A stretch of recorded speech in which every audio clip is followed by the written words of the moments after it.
Hello students, welcome to Biology World. I am Priyanka Shoran. In the previous video, we have started about translation. Translation, that is the process of formation of protein from mRNA. ठीक है, तो सबसे पहले जो steps थे translation के, जो initial steps हैं हमने डिस्कस कर लिए थे, इनिशिएशन हमने कर लिया था।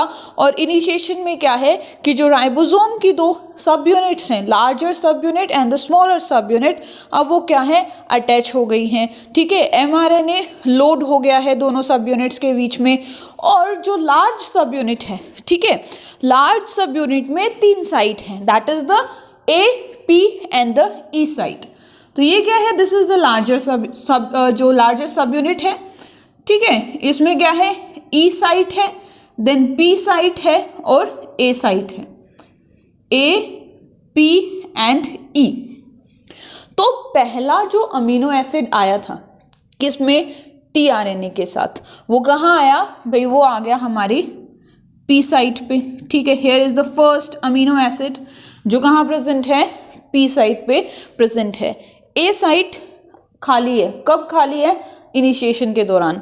ठीक है, अब क्या होगा कि जो जैसे ही प्रोसेस शुरू हो जाएगा, दूसरा जो चार्ज्ड टीएनए है, टीआरएनए है, वो क्या आएगा, it will come with another, और वी कैन से कि सेकंड अमीनो एसिड के साथ, ठीक है, टीआरएनए आएगा। और कहाँ आएगा, ए साइट पे आ जाएगा।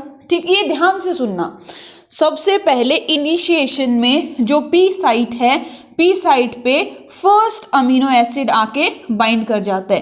क्या कर जाएगा, पहला अमीनो एसिड आ गया भाई पी साइट पे। ठीक है, अमीनो एसिड 1।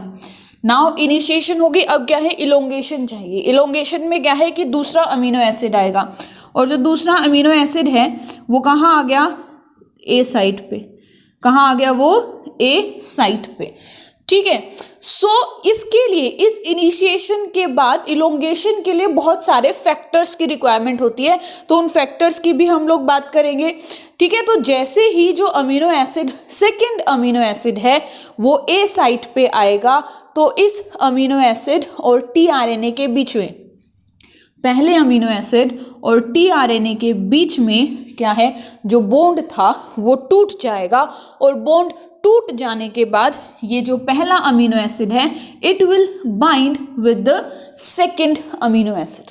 ठीक है, यहां से इन दोनों के बीच में बॉन्ड टूट जाएगा। बॉन्ड टूटने के बाद पहला अमीनो एसिड किसके साथ बॉन्ड बना लेगा, it will make a bond, और there will be a bond formation between the first and the second amino acid. Bond बन गया, ये यहां से ट्रांसफर हो गया, कहां चला गया भाई, ए साइट पे चला गया। ये टीआरएनए फ्री हो गया, ये जो टीआरएनए है ये क्या हो गया, फ्री हो गया।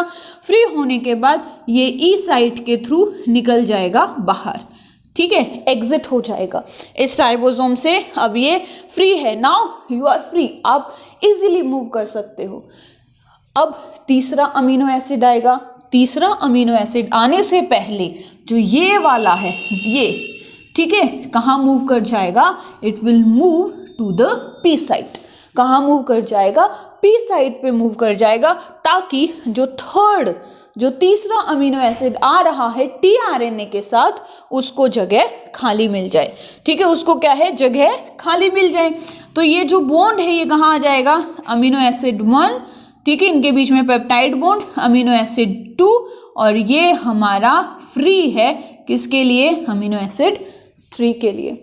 अब ये यहाँ से टूट जाएगा, फिर ये बॉन्ड टूट जाएगा, और ये दोनों amino acids, amino acid 1, amino acid 2, they will get bind with the third amino acid. ठीक है, और ऐसे क्या है, ये प्रोसेस चलता रहेगा। सबसे पहले पी साइट पे, ठीक है, फर्स्ट अमीनो एसिड सबसे पहले कहाँ आएगा, पी साइट पे आएगा। ठीक है, पी के बाद फिर जो दूसरा अमीनो एसिड है, पहले वो ए पे आएगा, फिर क्या है, वो पी पे आएगा। और पी साइट पे कब आएगा, जब पहले वाला टीआरएनए अपने अमीनो एसिड के साथ बॉन्ड तोड़ चुका होगा, टीआरएनए फ्री हो गया। ठीक है, इसीलिए क्या है, अब ये जो पी साइट भी खाली हो गई और ये टीआरएनए मूव कर जाएगा पी पे, और ऐसे जो प्रोसेस है वो चलता रहेगा। समझ में आ गया, पहले क्या है, सबसे पहला अमीनो एसिड पी पे, दूसरा पहले ए पे, और फिर ए के बाद पी पे, और ऐसे ही चलते रहेंगे। ठीक है, पहले ए पे, ए से फिर जाएगा वो पी पे, ताकि ए साइट खाली रह जाए और तीसरा अमीनो एसिड क्या है यहाँ पर आ सके। तो अब जैसे इनिशिएशन फैक्टर्स थे वैसे ही क्या हैं, कुछ इलोंगेशन फैक्टर्स हैं। इलोंगेशन फैक्टर्स अगर मैं बात करूँ यूकैरियोट्स में तो दो ही इलोंगेशन फैक्टर्स होते हैं, eukaryotic elongation factor 1 and eukaryotic elongation factor 2। और वहाँ अगर हम बात करें किसकी, if we are talking about the prokaryotes then they are 3 elongation factors, elongation factor Tu, elongation factor Ts and elongation factor G। ठीक है, तो ये जो पढ़ाया है एक बार उसको वर्ड्स के फॉर्म में समझ लेते हैं। that now the new tRNA with new amino acid it will attach at the A site, यहाँ पे न्यू कौन सा है, सेकेंड वाला। ठीक है, link between amino acid of P site of tRNA, P site पे जो tRNA है और उस tRNA के साथ जो अमीनो एसिड का लिंक है वो टूट जाएगा, ब्रेक डाउन हो जाएगा, tRNA डिस्चार्ज हो जाएगा और इस P साइट वाले अमीनो एसिड का carboxyl group COOH group free हो जाएगा। ठीक है, ये क्या हो जाएगा, फ्री हो जाएगा। अब क्या है, जो P साइट पे अमीनो एसिड था उसका तो कार्बोक्सिल और जो A साइट पे अमीनो एसिड था उसका अमीन ग्रुप।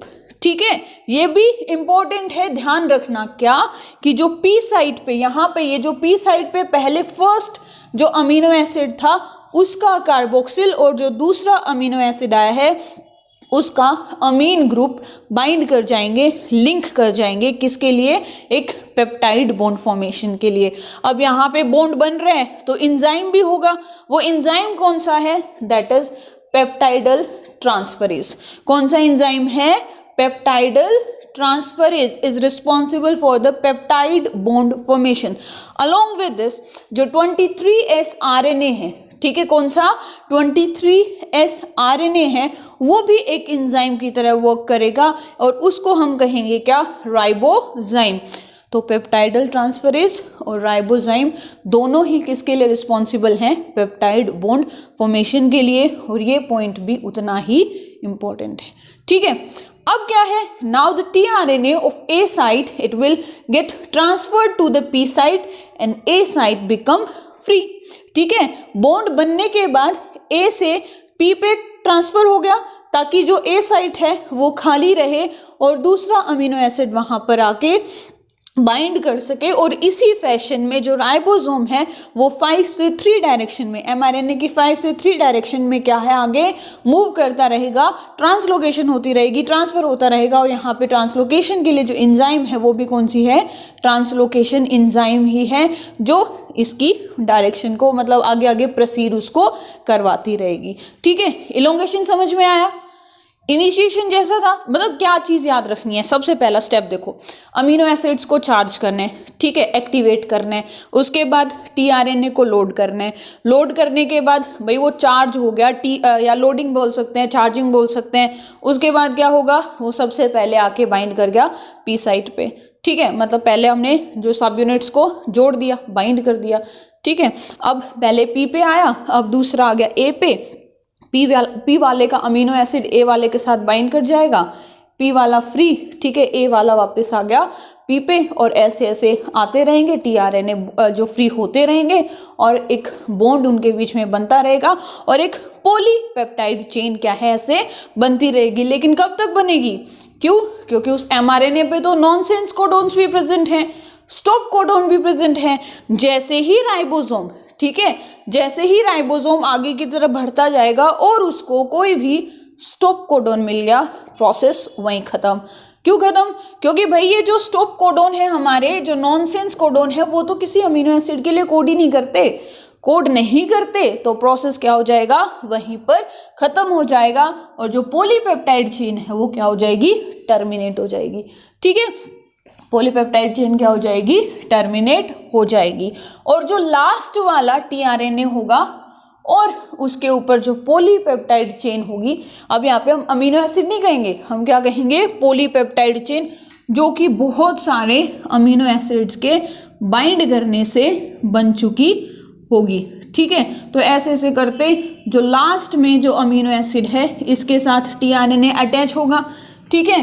अब इसको कौन रिलीज कराएगा, क्योंकि हमें तो सिर्फ पॉलीपेप्टाइड चेन चाहिए, हमें टीआरएनए से कोई मतलब नहीं है। तो इसके लिए क्या होंगे, रिलीजिंग फैक्टर्स होंगे। और वो जो रिलीजिंग फैक्टर्स हैं, प्रोकैरियोट में रिलीजिंग फैक्टर नंबर 1, 2 and 3 और यूकैरियोट्स में सिर्फ एक ही रिलीजिंग फैक्टर है जो इनके बीच का क्या है, बॉन्ड तोड़वा देगा, टीआरएनए फ्री हो जाएगा और हमारी जो पॉलीपेप्टाइड चेन है वो बनके तैयार है। पॉलीपेप्टाइड बोल दो, प्रोटीन बोल दो।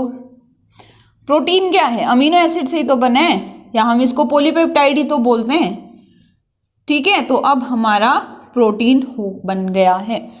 जो डीएनए था, डीएनए से क्या बना, एमआरएनए बना, जो क्या था, ट्रांसक्रिप्शन। अब उस एमआरएनए से क्या बना, प्रोटीन बन गया, दैट इज ट्रांसलेशन, ठीक है। आई बात समझ में, बहुत इंपॉर्टेंट टॉपिक है ये, बोर्ड के लिए भी, नीट के लिए भी। और देखो कितना इजी है, आराम से हो गया, ठीक है। तो अगर याद नहीं हो रहा है तो इस वीडियो को बार बार देखो, ठीक है, लिख के देखो, 2 बार लिखने में पूरा प्रोसेस याद हो जाएगा। So that's it for today. If you like my video then please share and subscribe my channel. Thank you.